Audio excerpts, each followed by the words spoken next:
Hey everyone, Aaron Paquette here. I'm the City Councilor for Ward Dene here in Edmonton. And, I've received calls and emails from the community with concern about recent news reports on encampment clearing scheduled by EPS starting next week.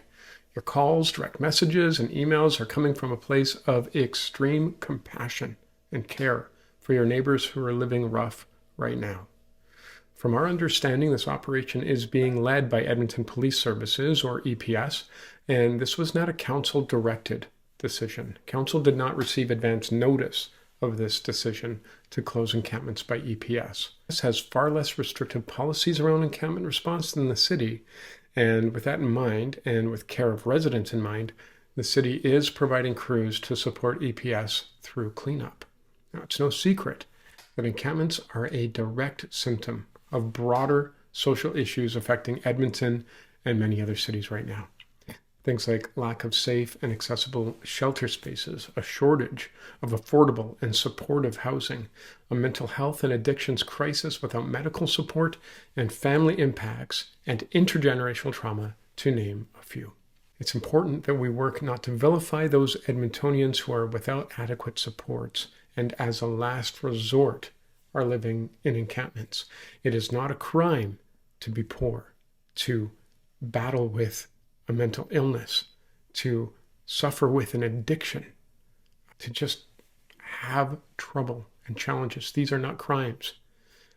In fact, these most vulnerable people, and people with disabilities who also find themselves homeless, are more likely to be the victims of crime as organized crime go into these areas to take advantage of folks, and this is happening in our city. So we need permanent, system-wide, holistic solutions.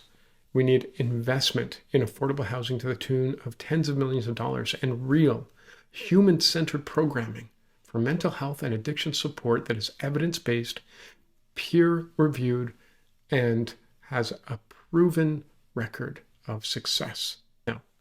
We also need more shelter spaces, but more on that. Now, shelters, housing, mental health, and addictions, these are all provincial responsibilities. Federal government can assist. The municipalities can do everything we can to help the province roll out programs, but these are provincial responsibilities. I say that not to point fingers, but just by fact of constitution, legislation, that's the way it is. Edmonton has a very small budget compared to the province, and we don't have the legal authority to do all of these things. The province does. They both have the legal authority, the tools, and the budget. That's why there is that separation in governments. And frankly, if a municipality could do it all alone and on our own, we would, but we can't. So what council has done is made significant investments for housing and support for vulnerable Edmontonians, and we're stepping up and doing our part. But we need every level of government to remain committed to this work and to working together on a permanent solution. Now, back to this. Edmonton, the City Council here, cannot direct Edmonton Police Services. In fact, no municipality can direct their police services. Council's role is solely as funder. We set the budget, but we have no oversight on how that budget is spent. That's the role of the Edmonton Police Commission. Provincial legislation requires we convene a police commission to direct and manage police in an effort to prevent abuses of power from people in government, from politicians. And I agree with that wholeheartedly. Now, my understanding is that EPS has the authority and internal policies to break up encampments that are deemed high risk to both people in the encampments and surrounding communities. So things like fire risks, extreme waste and debris, health outbreak concerns, gang activity, and extreme weather, these can all contribute to an encampment being classified as high risk. Now, in response to over 3,000 people experiencing homelessness in Edmonton right now, that's right, 3,000, over 3,000 people, and many of these are children. We don't think about that very often, do we? We have children who are homeless in our streets. So in response to this, Council has raised the alarm to the provincial government to follow through on supports and solutions for Alberta's major cities. This year, That call was answered, and the province has agreed to fund and support 1,700 shelter spaces in Edmonton this winter. Now, if you're doing the math and saying, well, 3,000, 1,700, that doesn't add up, well, you would be right. And these spaces were supposed to be available by November 1st, and we're working tirelessly to get those open by encouraging the province and partner organizations who are doing their very best to get this up and running, from what I understand. Now, we do have to look to the province for announcements on when these shelter and supportive spaces are fully operational and ready to go. This is their announcement to make. We want people to be supported in transitioning out of encampments and into shelter spaces and on their way to permanent housing. It is a preference that individuals are not removed from encampments until we know that safe options are available. And that just makes sense, right? You break up an encampment, what happens? Well, another encampment pops up. Or even worse, in cold weather, people may die or lose limbs. But another aspect that we don't often think about is that they, again, have to start from zero. They may have begun accumulating goods to get themselves out of poverty, and a lot of times those things are lost.